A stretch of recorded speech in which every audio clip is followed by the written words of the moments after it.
But okay, Lovely. Okay, without further ado, okay. um, hello everyone. My name's Ben Craig, and welcome to O Books Presents. Today, I've got with me one of our authors, Anita Neilson. Anita Neilson is a kindness devotee. Her writing focuses on the small acts of kindness and compassion which can make a big difference to the world around us. Um, and that are easily done from home as well. Anita has fibro. How do I pronounce that, Anita? I don't know. How do you pronounce what? Fibromyalgia. Fibromyalgia. Thank you. Fibromyalgia and M.E. And her writing is unique in showing others in similar circumstances how they can also contribute to the world. Through acts of kindness, we can stay connected and make a positive contribution. Her book, which is coming out on the A.E. Books imprint with us, part of the O Books collective, is called Acts of Kindness from Your Armchair, and it's released November the 24th. And the book acts as a practical guide in which our thoughts, words, acts of kindness, both inward and towards the wider world, can create real change. So, welcome, Anita. Thank you very much, Ben. Thank you for inviting me. Pleasure. And I wanted to start off by asking you a bit about your personal journey and how you've transformed your life through acts of kindness and becoming a kindness devotee. How has this happened to you, and how has kindness transformed your life? Well, it all started with a moment of crisis in my life, which I think happens so often for people. I was just busy living my life, climbing the career ladder, as you do, being stressed, rewarding myself with holidays and diamonds and all sorts of things. And then one day, bam, I was really floored by just a sudden health crisis. But it became a more gradual thing over a couple of years, and gradually most of my capabilities were withdrawn from me. I could no longer do my hobbies, and then I couldn't do any housework, but that wasn't too much of a problem. And then I couldn't do work, and eventually I had to give up my job. And it was at that point where I really fell into quite a deep depression, both kind of physically and mentally. I hadn't realised at the time, but I was going through a kind of spiritual depression as well. So there I was, just like a little tortoise, I suppose, withdrawing all the limbs and just, get into my wee shell, living in fear, which I had been doing for most of my life and I hadn't realised it, and feeling really sorry for myself. And one of my friends, gave me a book on gratitude. I think it was one of Rhonda Byrne's books. And that sort of ignited the wee spark that was in me that said, wait a minute, there is a different way here because the way you're doing it isn't really working for you. So I started to focus more on the positive, on the things I could do as opposed to couldn't do, and being grateful for the things that I had and didn't have. And it went from there. I'd always been kind of interested in kindness, but I don't know about you, Ben, if you've read any books on kindness, but they're mostly aimed at people, out and about in the world. Yeah. So, it's like, things like buying a cup of coffee for the person behind you in the queue, or leaving a lovely note for someone on a park bench, those kind of things. They're lovely, they're really nice. But it sort of left me feeling forgotten, and I thought, well, what can I do at home? What acts of kindness can I do at home? And rather than being depressed about it, I thought, no, I've always been quite determined in my life, and I'm just going to go for it and start writing down all the things that I could do. And that's where it kind of started. Um, Thank you. That's very inspiring. So, you said someone gave you a book, and it was a Rhonda Byrne book, Yeah. you think, and you decided to focus on the positive. And so many of us, we want to be happier, and we tend to focus on the negative. And I guess you'd had some very real, inverted commas, negative, in terms of your reduced mobility, Yeah. and a few things that a lot of us take for granted had sort of, been taken away, or had gone away. Was there a kind of a peak moment or a peak turning point for you, or was it a gradual thing, or? I mean, one of the major moments was losing my, Mm, not losing, but giving up work, yeah, because I realized then that I'd sort of defined myself by my job. yeah, And when that was taken away, I thought, oh, right, if I'm not Anita Neilson, the teacher, then who am I? yeah, And it really took me a good while to sort of, start looking within and mm, see, well, okay, I am still worthwhile, I am still lovable, I'm still loved. I'm maybe not contributing to the world in a classroom or outside, but there's still plenty I can do.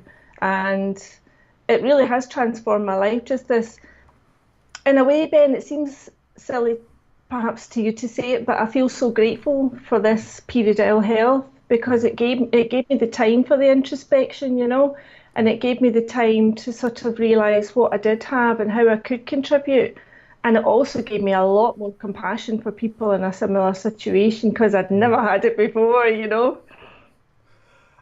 I think that's um, the amazing message here, and uh, that you feel grateful for the ill health. You've come to a point where you felt grateful, and it's given you compassion. And I think that's a really important message for the book, and for Yeah, other people out there, um, who uh, probably feel like it's easy to give up in that yeah. situation. And sorry, go Yeah, I ahead. was I was there quite a lot of times. I felt like giving up, and Yeah, I was very close. But I don't know. I kind of believe that I was being looked after. So this is my purpose now, and I'm just so glad that I stuck with it. It's a very hard process, but we all go through it. I think we all go through a crisis in our life, yeah. um, so that we'll start to live properly. Uh, in doing these, talking to O-Books authors and people who are writing on spiritual topics, there's so far, there's one common theme is normally there's been a personal crisis, or something very precious has been lost, or something very challenging has happened, which has started the change. I think, well, the first section of your book, it's laid out in 4 ways you can implement kindness into your life and transform your life through kindness. And it's nothing if not practical. It's full of concrete things and activities and actions you can take to put kindness into your life. And the first main section is kindness to yourself, and it's also one of the longest sections, because I think probably the hmm most important sections. Uh, can you talk a bit about how important kindness to yourself and kindness to ourselves is? For me, I liken it to I used to in my younger years be an aerobics instructor, and I always remember, saying to my pupils, "You got to strengthen your core. You got to strengthen your core," and talking about the abdominal muscles. And it is so important because once you strengthen the core, that supports the rest of the body and allows it to flourish. And I just, I had this thought that it's exactly the same with the sort of spiritual core, because self-kindness is you're building yourself up, you're getting rid of all the dross. And once you can have a stronger sort of inner you, then your motivations for helping people and your motivations for being kind will be purer, if you like, Mm, because you've got rid of a lot of the ego interference. So for me, that's a really important message: is strengthening the inner core, and then once you're strengthened, then you can then spread the love out to other people, if you like. And one of the key ways we can strengthen this inner core, inner spiritual core, which resonated with me, and I think it will resonate with a lot of people, is about looking at the unkind thoughts you have towards yourself. And you talk about this practice of handing them over to God. And I think so many of us are used to having unkind thoughts towards ourselves. It's just so normal and so habitual. And can you say something about this act of catching yourself in the act of being unkind to yourself and handing it over? So, right, handing over your unkind thoughts or actions to God. For me, it's quite difficult. It's not an easy thing to do, actually, to recognize within yourself that you do have these bad habits.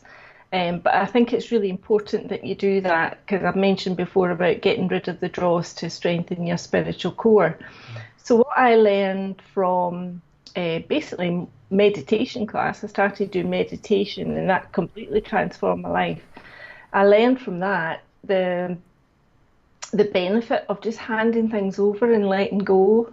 And it's a lot of the time your ego's to blame. I learned about the ego and how it likes to control things, and certainly I was very ego led. And the ego holds on to all your thoughts. And I've forgotten what I was going to say again. Hold on, it'll come back.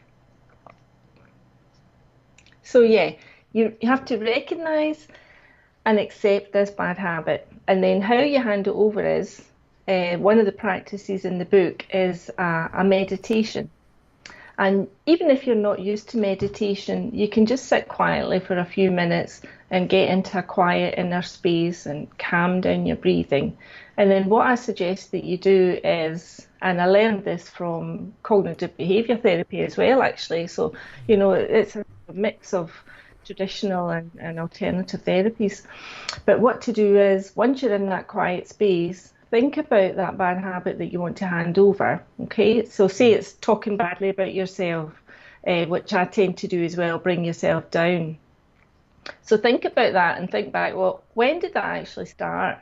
And try and go back to the first memory you've got of that. It could be from childhood, it could be from maybe receiving criticism from a parent, I don't know. But go back to that time in your mind's eye. Imagine yourself there and see and feel the hurt that it's causing you or the other person, depending on what the habit is. And then just say you don't want to be like that anymore. You're not having it anymore. And it's really freeing actually to just say, no, I don't want that in my life anymore. Let it go. It's like a lead balloon that's been trailing behind you through life and it's holding you down. Just cut it away, let it go. Hand it over to God if you believe in God. If you don't, hand it over to the universe, out into the air, wherever it is, just let it go and then just affirm from now on you're going to do the exact opposite of that. And it's really, really freeing and it does transform your life. That's very well put. I remember, I think this is an example of what you're saying. For me, I'm hardwired towards perfectionism, and I think when I was a Yeah. teenager, it's my earliest memory of, I don't know if something social situation didn't go well, or a test didn't go well, or, that voice saying you're not good enough, you messed up, that kind of voice, and it becomes such a habit. Yeah. It's a bad habit. Yeah, Yeah. I'm becoming conscious of that, and when you hear that little voice, and it's hard to put into words, but it's saying you're not going down that road of beating yourself up. You let it go. You do let it go, Yeah. yeah. Just let it go. I mean, why would you torture yourself? I've been like that all my life, and Yeah. at least you're recognizing it now. You're a wee bit younger. It took me 52 years to sort of come to that agreement. I think this is just not working. Why would you do it to yourself? You are good enough. You're perfect just the way you are. Just get on with it and do the best you can, and Yeah. stop putting pressure on yourself. Who cares? At the end of the day, we've all got the same destination. We're all going to die. You can't take anything with you. So why get harassed about it? It's wonderful. Don't bother with Yeah, and that's such a this leads me on to another act of kindness. Not this one's to other people, but they're kind of related. The idea we're all in the same boat. We're all gonna die, and one of the acts of kindness to other people you mentioned is let other people be who they are. Uh-huh. Um, Yeah. because that's similar, isn't it? Uh, Yeah, Stop that is stop a it. Stop being so hard on yourself. Stop being so hard on other people. exactly. I mean, it's like you say, we have these perfectionist ideals about ourselves, but also about other people, and we also think, you know, we're sort of brought up to think that we're separate somehow, that, my way is the only way and everyone else is wrong, and you want to try and force other people to behave the way you behave or to be like you. But I mean, I have a brother-in-law who's American, and he always says to me, "You ain't all that." And that's fair enough, because I mean, who are you to say that you are the best human being and that everyone else should be like you? Just let people be who they are. I mean, obviously, if you see someone harming someone else, I wouldn't stand by and say, "Oh well, he's just being himself." I would take some action and speak up and say that that wasn't acceptable behaviour. I always remember being a teacher in the classroom. You were always told never to criticise a child, criticise the behaviour, and that's quite true, isn't it? So let people be who they are, especially in relationships. I know, I don't know, maybe this is a bad thing, but women are quite bad for that in relationships. They meet the perfect man and then they spend the next 10 years trying to change him. Yeah. Yeah. Yeah. And you think, well, if he was so perfect, why are you trying to change him? Just let people be who they are. Stop the tug of war. Just let the rope go and just let people be. Yeah. It's that letting go thing. Letting go of what you can't control, because you can Yeah, tell other people clearly, kindly, what yeah. you think and what you feel, but at the end of the day, And how are you winning if you force someone to come over to your way of thinking? mm, That's not a win. You might sort of strut about and think, oh well, I've won that, I'm better, but you're not really better because you've forced your will on someone else, and that's not a spiritually good thing to be doing.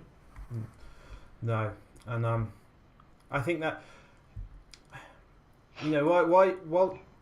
while there's the really inspirational message of your book about um, you know transformational power for those who've had um, you know quite a serious illness or reduced mobility, what you're saying is applicable for everyone, isn't it?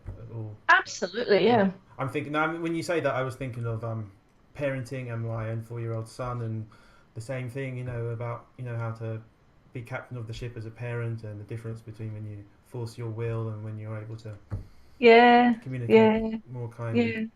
yeah. Hmm. Um, but it doesn't stop there, does it?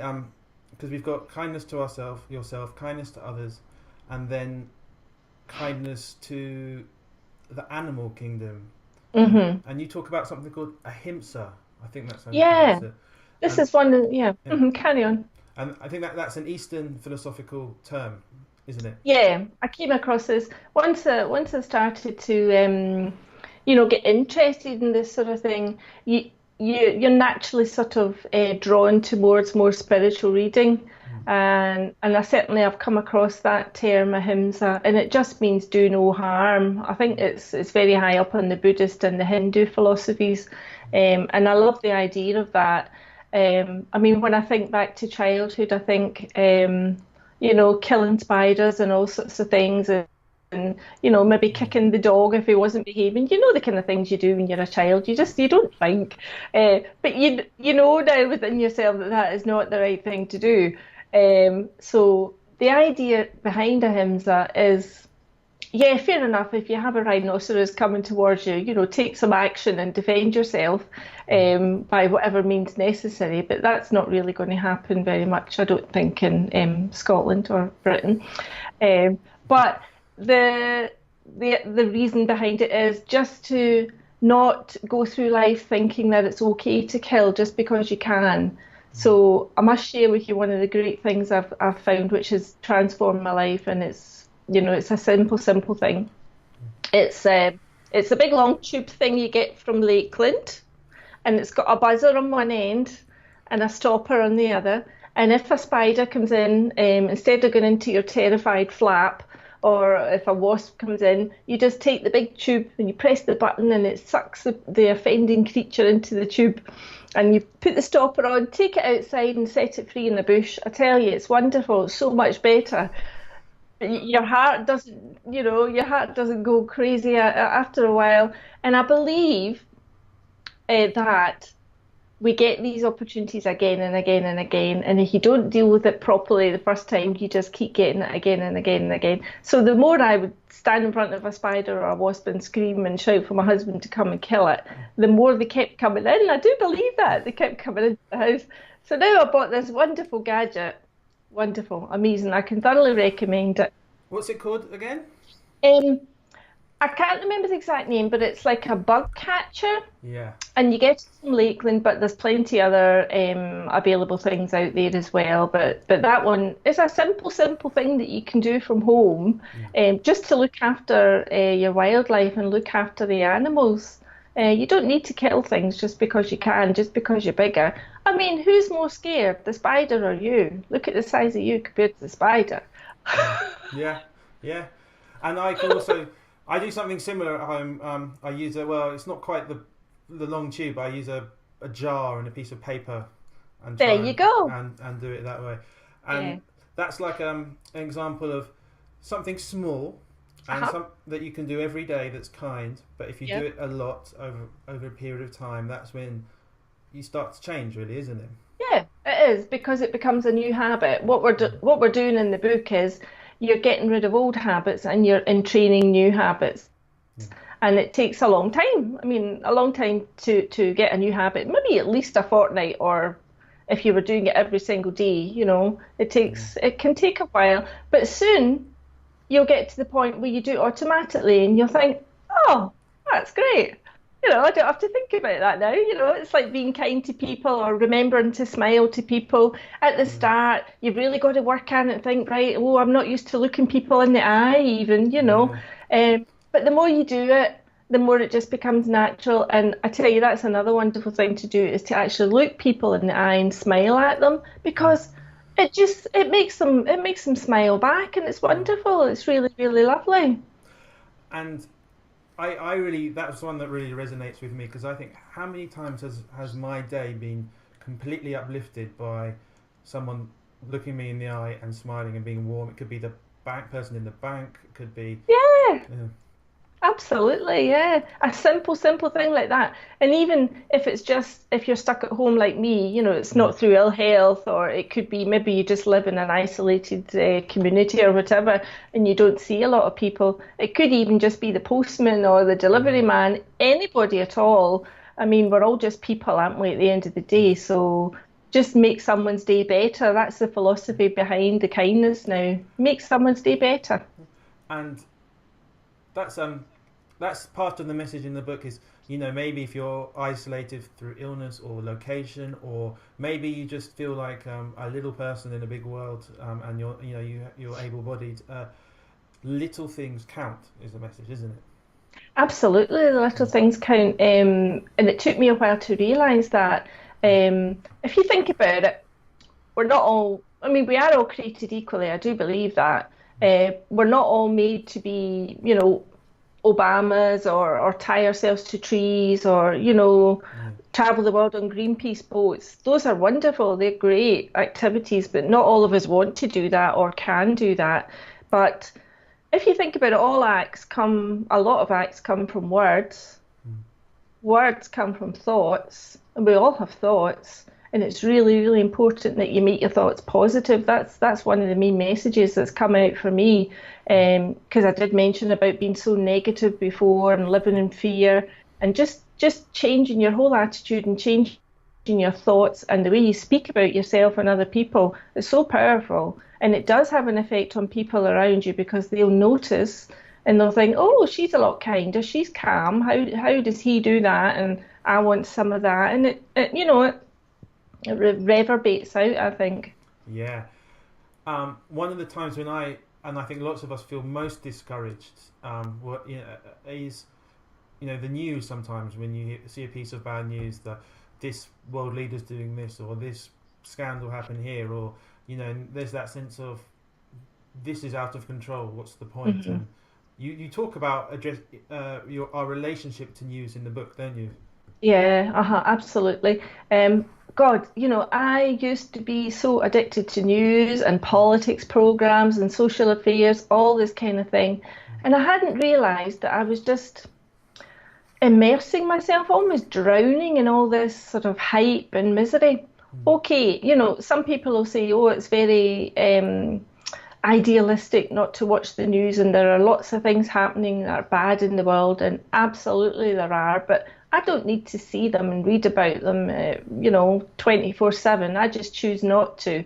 Mm. And if I'm meant to hear about something, then I'll hear about it. A friend will tell me, or something. Social media also plays a role. I try not to get upset by things, and I don't friend, people who are quite negative or sensationalist in their posts. There's things like that you can do as well. Just try and cut back on your exposure to negativity from all sides, from people, from the media. There's a wonderful newspaper I get now. It's not a newspaper now. It's a publication. It's lovely. It's called Positive News, and they're on Facebook as well. And oh, that is just so uplifting. It's so lovely to read something like that. I mean, why? I would much prefer to read that, or watch a wee bit of that than some awful news. And I can't watch negative programs either anymore. Just anything that drags you down, don't do it, especially Mm. if you're at home on your own, because the more you focus on something, the more it sort of becomes real in your mind, and it can get out of control. And oh, just don't do it to yourself. Be kind. Yeah. And I think we've all done it. I've done it, and I see it in other people who you lose sight of anything, you know, wonderful in their life, but just going around like this all the time because they're so angry about. Yeah, Um, I know. I know you've got to keep reminding people and yourself all the time. As soon as you start having a negative thought, just say stop. Right? Okay, what's the opposite? Right? mm, So if you're thinking, for example, my poor husband, don't tell him I'm telling you this. I used to complain about him. He would do some of the pots, wash the pots, and then I would get up in the morning and he would have left all the water in the basin, and it was all, that week it's all horrible. So I used to go, oh, for God's sake. But now, now I just look at it and I go, I'd rather have the mess than not have him. And that just keep saying things like that. I'd rather have the mess than not have him, because, it's the same kind of thing. Think of the positive. There are horrible things happening in the world, but my goodness, there are so many good things. You've got to make more of an effort to find them and read about them. But there are so many good things happening, right, even round about you, yeah, in your street. You've got to focus on that. You'll drive yourself crazy otherwise.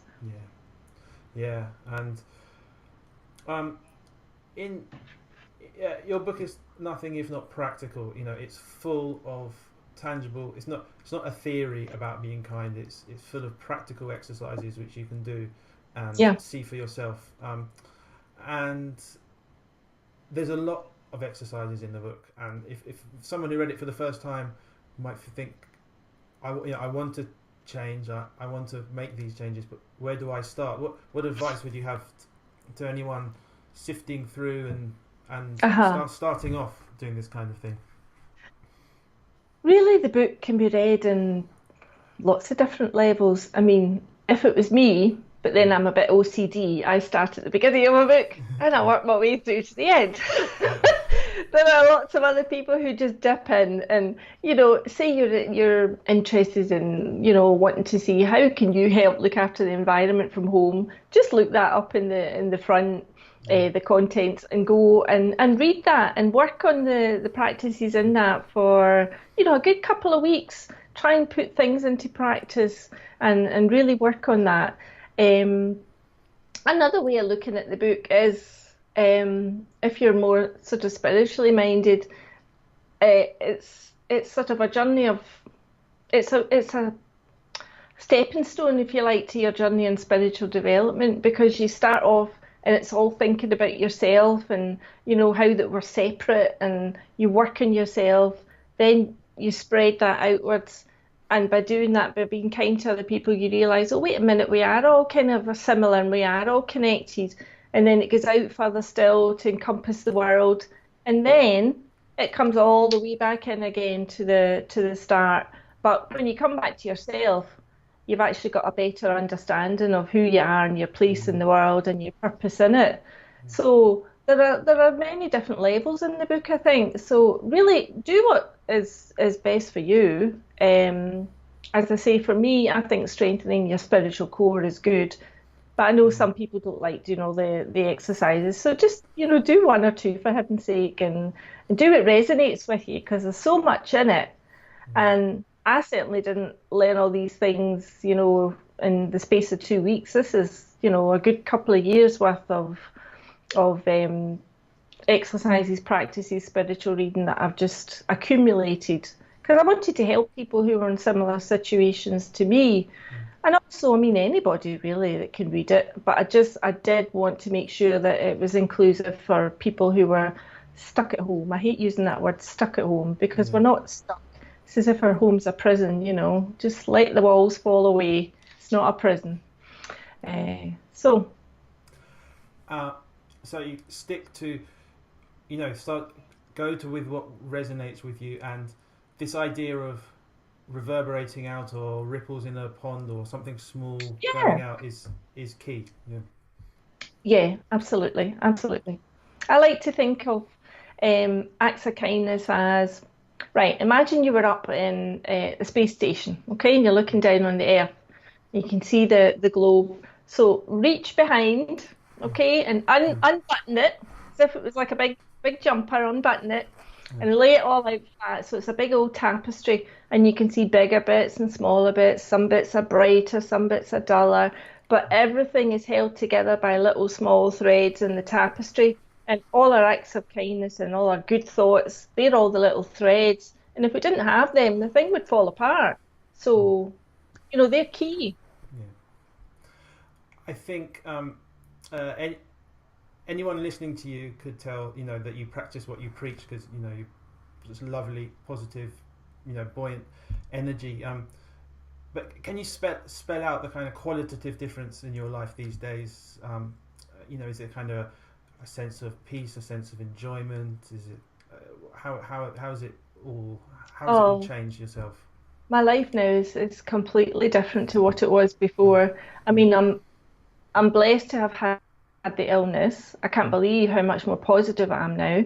I mm, have so much more compassion and understanding for people. mm, I'm a much better listener because mm, before I was just like, nodding away and waiting for my turn to get in and very impatient.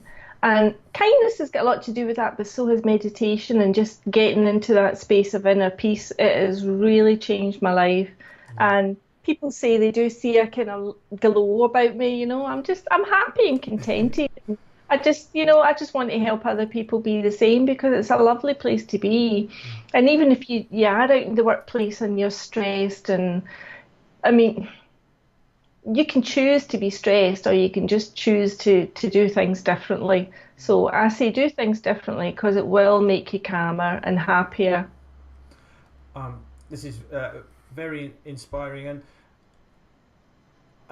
what are you up to at the moment? And where can people find you? The book's out at the end of November. Acts of Kindness Mhm. from Your Armchair. Um, Yep. um, if people want to know more about you, or as well as obviously buying the book, where can they? Where are you? How can we? Right. Well, at the moment, I write a lot of articles for Mind, Body, Spirit magazines and websites. Yeah. So things like Kindred Spirit and Fine on Minds and Best Self magazine, places like that. I've got a blog, which is called AnitaNeilson.com. And you'll find lots of things on there, spiritual poetry, articles about kindness, videos, audio. I've got a Facebook and an Instagram page, and they're both Anita Neilson 61. I'm working on my second book, which is a compilation of spiritual poetry and story. And I'm also working on the follow up book to Acts of Kindness. So there's a lot going on. Fantastic. You don't have to do this if you don't want to, but Do you have an exercise or a poem or anything work in progress you'd like to share? I can read you my poem from the end of the book if you like. Sure, why not? Right, okay. Wait till we see. It's in here somewhere. Right. Thank goodness I've got my glasses on. Are you ready? Right. It's called Kindness. When you love without, you thrive within.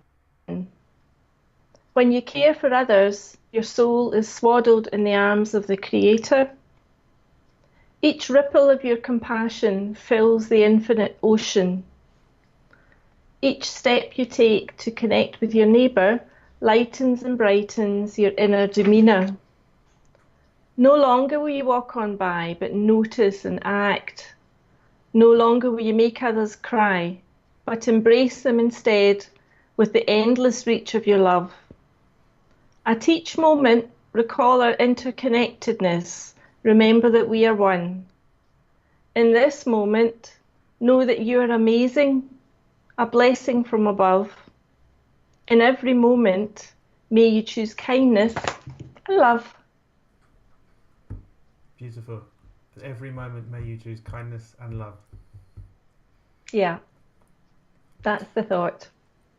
That's fantastic, Anita. Thank you so much for coming on, and I wish you all the best. Thank you so much, Ben. I wish you all the best with this. Bye bye now. Bye.